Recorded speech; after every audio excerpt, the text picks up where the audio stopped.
여러분 안녕하세요. 마술처럼 세금을 줄여주는 마세TV입니다. 오늘은 내년부터 시행되는 금융투자소득세에 관련된 내용을 한번 준비해 봤습니다. 최근 금융기관에 종사하시는 분들 많이 좀 여쭤보시는 내용인데요. 내년부터 시행되지만 올해 어떤 액션을 취했을 때 절세될 수 있는 방안들이 있기 때문에 해당 내용과 그 절세할 수 있는 팁에 대해서 좀 같이 공유를 좀 해보고자 합니다. 현재 금융상품을 운용함에 따른 세금은 크게 세 가지로 이야기를 해볼 수 있습니다. 우리 예적금 같은 이자소득하고 해외 펀드나 ELF 등에 투자해서 받는 배당소득, 그리고 이제 증권사를 통해서 테슬라 같이 해외 주식을 매매함으로 인해서 발생하는 해외 주식 매매에 따른 양도소득세. 국내 주식은 대주주가 아닌 이상은 아직까지는 비과세로 분류가 되고 있죠. 이렇게 크게 세 개의 소득으로 나누어 볼 수 있는데요. 내년부터는 현재 금융소득의 일부분이 금융투자소득으로 편입이 될 것이고요.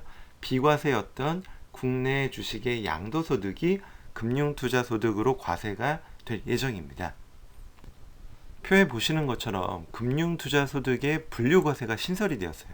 지금은 이자나 배당, 근로소득, 사업소득, 연금, 기타 이런 걸 합친 종합소득하고 우리가 퇴직할 때 받는 퇴직소득, 그리고 주식이나 토지 등을 팔면서 내는 양도소득. 그래서 이때 퇴직소득과 양도소득은 분류과세로 이야기를 하고 있는데 여기에 금융투자소득이라는 게 신설이 되었다라는 것이고요.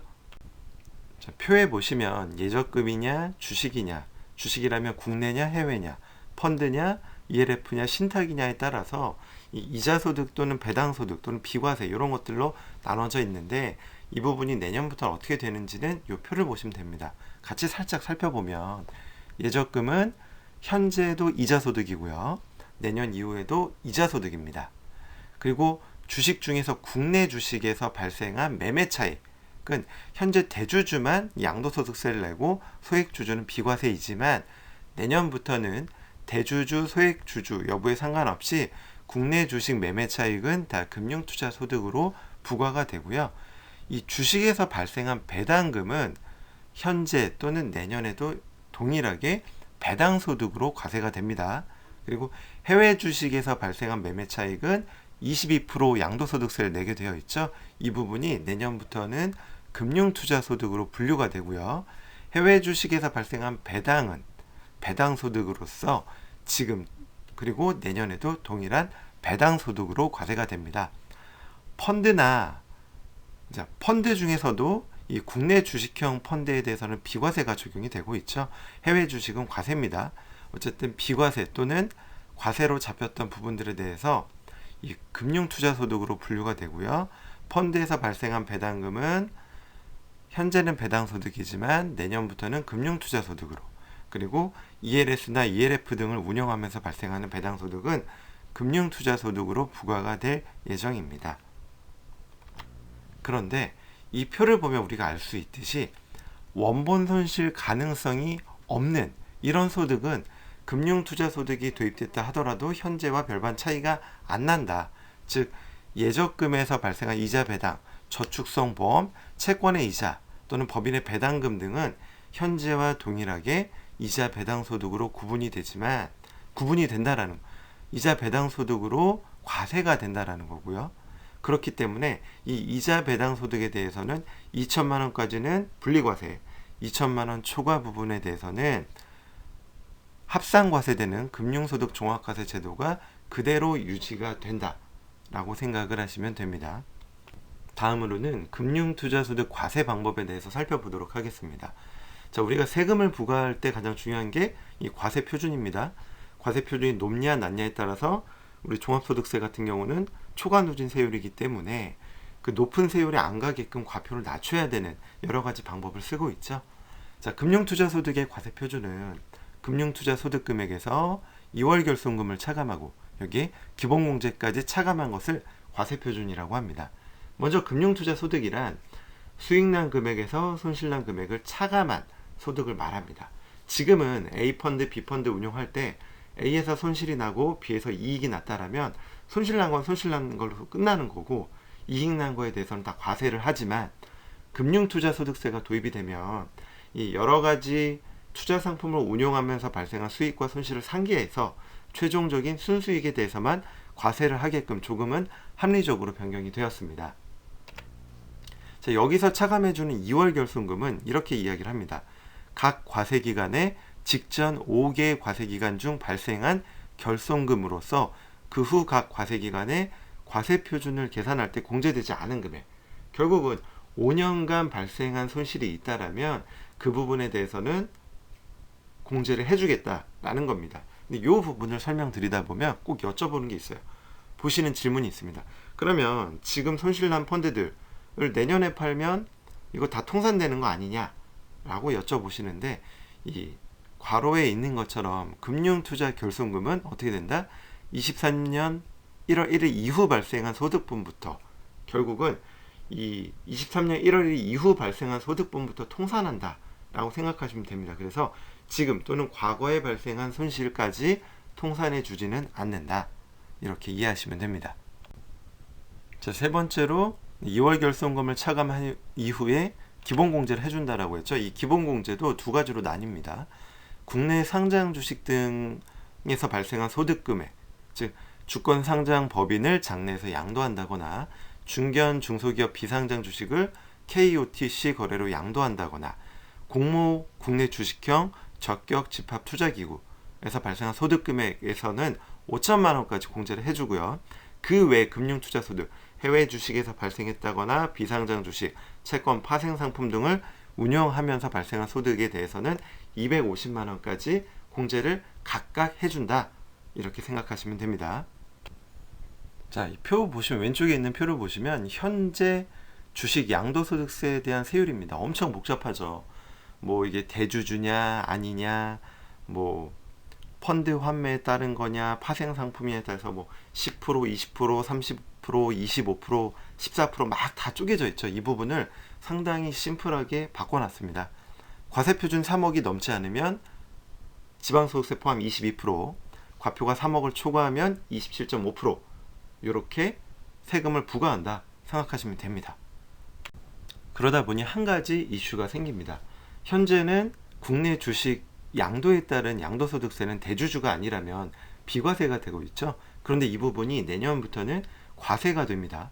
그럼 어떻게 되죠? 이 사람들이 이익이 난 부분에 대해서 올해 처분하면 세금을 안 낼 걸 내년 이후에 처분하면 세금을 내야 되는 상황이 되죠. 그럼 올해 연말에 대거로 매도하는 현상이 발생하게 됩니다. 그러면 주식시장에 혼란을 야기할 수 있겠죠. 이런 부분을 방지하기 위해서 주식 등 의제 취득가액을 도입을 하게 됩니다. 결국은 이 비과세 대상에 해당되는 이런 주식 등에 대해서만큼은 자, 의제 취득가액이라는 걸 도입하겠다라는 거예요. 22년 12월 31일 기준으로 대주주가 아닌 주주의 국내 상장 주식 및 KOTC 중소 중견기업 비상장 주식의 경우에는 2022년 12월 31일 기준 최종 시가액과 실제 취득가액 중 높은 금액을 취득가액으로 보겠다라는 거예요. 그래서 내가 2018년에 취득한 주식이 5,000원이었는데 22년 12월 말이 됐더니 얘가 3만 원이 됐어요. 그러면 5,000원에 3만 원까지 번 2만 5천 원에 대해서는 과세를 안 하겠다는 거예요. 22년 말자 기준인 이 3만 원이 취득가액이 돼서 23년 이후에 얘가 4만 원이 됐다라면 3만 원과 4만 원에 대한 이 만 원에 대해서만 금융투자 소득으로 보아서 과세를 한다는 거지, 5천 원에서 3만 원까지 늘어난 것 전체에 대해서 과세하지 않겠다라는 것이죠. 그래서 이 부분 때문에 굳이 내가 주식을 팔아야 될 필요는 없는데, 여기서 한 가지 또 이슈가 생깁니다. 자, 우리 비상장 주식은 지금 팔면 과세죠. 얘는 비과세가 아니에요. 그러면 비상장 주식이면서 10% 세율을 내는 일반적인 투자자의 경우에는 어떻게 해야 되죠? 얘들은 무조건 내년에 가면 최소 22%를 내야 되거든요. 그런데 올해 처분하면 10%만 내면 끝나는 거예요. 따라서 10% 세율에 해당되는 비상장 주식에 투자한다라면 이 수익, 그리고 이분들이 수익이 발생하는 구간이라면 올해 안에 한번 이익 실현을 해야만 그 세금을 많이 내는 상황이 발생하지 않게 됩니다. 금융투자소득세 도입에 따른 금융상품 대비법이라고 해서 제가 한 5가지 꼭지를 좀 뽑아봤습니다.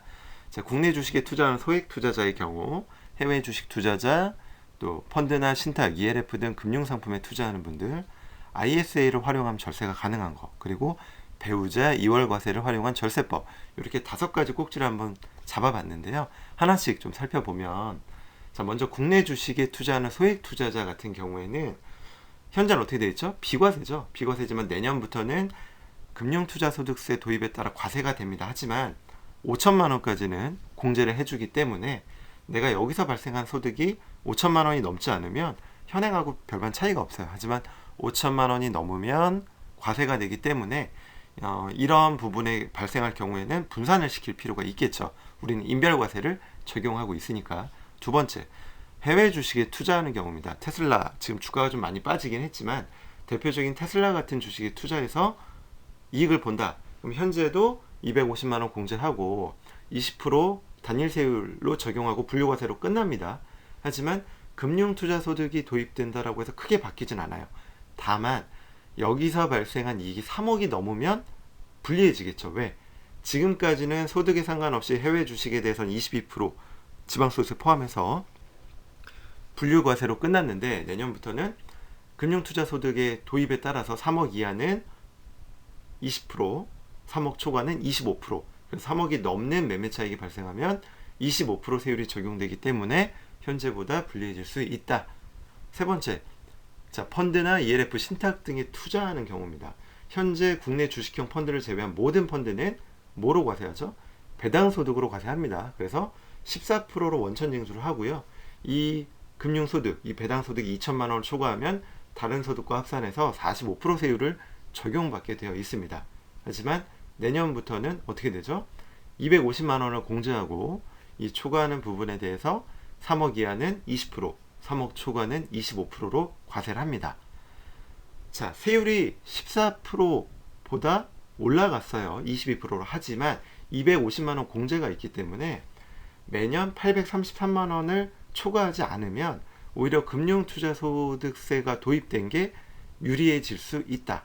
세율을 계산해 보면 그럴 수 있다라는 걸 여러분들이 좀 참고적으로 알아두시면 좋을 것 같습니다. 우리가 여기서도 절세할 수 있는 팁이 하나 더 생각해 볼 수 있는데요. 이 금융기관을 통해 투자한 그 해외 펀드들 같은 과세 대상 펀드 등에서 이익이 많이 발생하고 있다라면 올해보다는 내년 23년 이후에 매도하면 절세가 가능합니다. 왜? 자, 지금은 예를 들어 볼게요. 이 사람이 45% 최고세율을 적용받고 있는 분입니다. 근로소득 또는 사업소득 때문에. 여기에서 해외 펀드에서 발생한 이익이 1억이라고 하면 지금 어떻게 돼 있죠? 2천만 원을 제외한 여기에 초과하는 부분에 대해서는 다른 소득과 합산을 해서 45% 세율을 적용받게 되어 있습니다. 하지만 내년에 매도하면 어떻게 돼 있죠? 금융투자소득으로 바뀌게 되죠. 그럼 얘는 다른 소득과 합산이 안 되는 분류과세이기 때문에 22% 또는 3억이 넘으면 그래봐야 25%입니다. 어쨌든 20% 또는 25%로 분류과세로 끝나기 때문에 현재 내야 되는 세금보다는 많이 절세가 가능하다.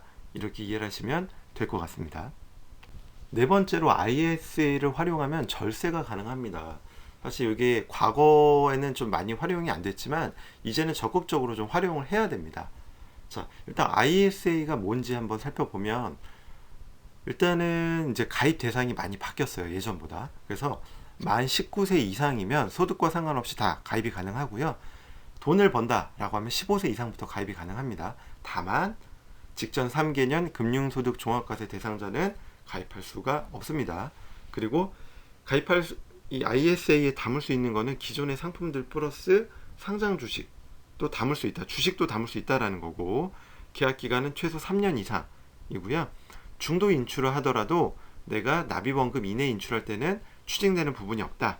그리고 연간 2천만 원까지 불입할 수 있고 5년간 최대 1억까지 불입이 가능하다라는 거고요. 세제 혜택은 이자, 배당, 그리고 주식 양도차손 손익을 통산했을 때 순이익이 200만 원까지는 비과세이고 서민형은 400, 한도 초과분에 대해서도 9.9% 저율 분리과세가 가능하다라는 건데 이게 왜 유리하냐? 크게 두 가지를 뽑아볼 수 있는데요. 첫 번째, 23년부터 ISA를 통한 국내 상장 주식과 국내 공모 주식형 펀드 매매 차익이 비과세가 됩니다. 자, 이 부분에 대해서 그냥 했을 때는 5천만 원 공제를 제외하고는 금융투자소득세로 과세가 되지만 ISA 운영을 통해 발생한 국내 상장 주식과 공모 주식형 펀드 매매 차익은 비과세를 여전히 해주겠다라는 거예요. 두 번째 포인트는 뭐냐면 해외 펀드 배당 등 운용에 따른 이익에 대해서 200만 원까지 비과세를 해줄 뿐만 아니라 그 초과분에 대해서도 9.9% 저율 분리과세가 가능하다.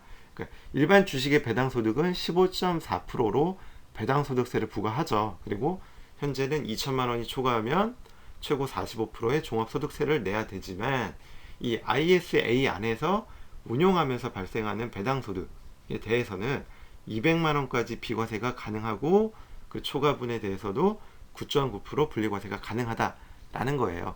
이를 예로 한번 가정해서 다시 한번 설명을 드릴게요. 자, 주식에서 양도차익이 1억이 발생했다라고 가정을 좀 해보겠습니다. 이거를 표에 있는 것처럼 ISA 계좌를 통해서 발생했다. 이익이, 양도차익이 또는 일반 계좌를 통해서 발생했다. 두 개로 나눠볼 수 있는데요. 자, 먼저 ISA 계좌에서 발생한 주식 양도차익은 비과세였고 배당금은 200만 원까지는 비과세를 해주고 그리고 그 초과분에 대해서는 9.9% 저율분리과세가 됩니다. 근데 일반 계좌에서 발생했다. 이 주식 양도차익이 그러면 금융투자소득세로 과세를 해야 되겠죠. 그래서 1억에서 5천만 원을 제외한 5천의 22% 그래서 1,100만 원만큼 세금을 내야 되고요. 여기서 만약에 배당금이 발생을 했다라면 어떻게 되죠? 이 배당금은 15.4%로 원천징수하고 금융소득이 2천만 원을 초과하면 그 부분에 대해서는 종합과세가 된다. 그렇기 때문에 ISA 계좌를 만들 수 있는 분들이라면 무조건 이 계좌를 통해서 주식 매매 거래를 하는 게 무조건 유리합니다. 자, 마지막입니다. 배우자 이월과세를 활용한 절세법입니다. 현재 주식 양도소득세 과세 대상인 주식을 팔 때 많이 쓰는 절세법이 있죠. 바로 배우자한테 주식을 양도하고 바로 매도하는 겁니다. 이게 배우자 이월과세라고 하는데요. 우리 배우자한테는 10년에 6억까지 증여세 없이 증여가 가능하기 때문에 이 방법을 많이 활용을 하고 있습니다. 예를 들어서 내가 1억에 투자한 테슬라가 5억까지 주가가 올라갔어요. 그럼 4억의 양도차익이 발생하면 내가 여기에 22% 세금을 내야 되는데 이 주식을 배우자한테 증여하고 바로 팔면 배우자는 이 증여 취득가액이 돼서 4억이 취득가, 양도가도 4억. 그래서 양도차익이 없기 때문에 양도세를 안 내도 돼요. 내가 팔면 4억에 22% 세금을 내야 되지만 배우자한테 증여 후 팔면 세금을 안 냅니다. 부동산이나 입주권, 분양권 같은 경우에는 배우자한테 증여했다. 그러면 5년 이내에 팔면 최초 증여자가 취득한 취득가액, 즉 이 테슬라로 예를 들면 1억이 취득가액이 돼서 동일하게 4억의 양도차익에 대해서 세금을 내야 되는 건데 주식의 경우에는 이 대상이 안 들어가 있어요. 그래서 주식의 경우에는 이 2월 과세 규정을 상당히 많이 활용을 하고 있습니다. 특히 자산가 분들의 경우에는. 그런데 23년부터는 주식의 경우에도 배우자 2월 과세 규정이 들어옵니다. 자, 이 표에서 보는 것처럼 소득세법 제87조의 13에 나오는데요. 거주자가 양도일로부터 소급하여 1년 이내에 배우자로부터 증여받은 주식 등에 대한 양도소득 금액을 계산할 때 그 증여한 배우자의 취득 당시 가액으로 한다라고 이제 들어왔어요. 하지만 뭐라고 돼 있죠? 1년 이내예요. 그러니까 최소한 내가 배우자한테 받고 1년만 경과해서 팔면 되기 때문에 이 방법은 여전히 좀 유용하고요. 따라서 이건 언제부터 된다? 시행일이 23년 1월 1일이기 때문에 올해는 배우자 2월 과세를 활용하면 적극적으로 비과세 받을 수도 있고 그리고 내년 이후부터 해도 여전히 좀 활용이 가능하다. 하지만 여기 또 하나 나온 게 배우자라고만 열거가 되어 있기 때문에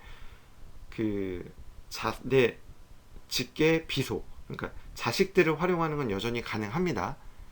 자식한테 증여 후 파는 건 가능하지만 자식은 5천만 원까지 공제가 안 되기 때문에 좀 활용할 수 있는 폭이 상당히 제한적이다 라고 생각을 하시면 될 것 같습니다. 지금까지 금융투자소득세에 관련된 내용, 그리고 그 중간중간 우리가 절세할 수 있는 내용에 대해서 한번 생각해 봤습니다. 도움이 되셨나요? 도움이 되셨다면 구독, 좋아요, 그리고 알림 설정 부탁드리겠습니다. 지금까지 마술처럼 세금을 줄여주는 마세TV였습니다. 감사합니다.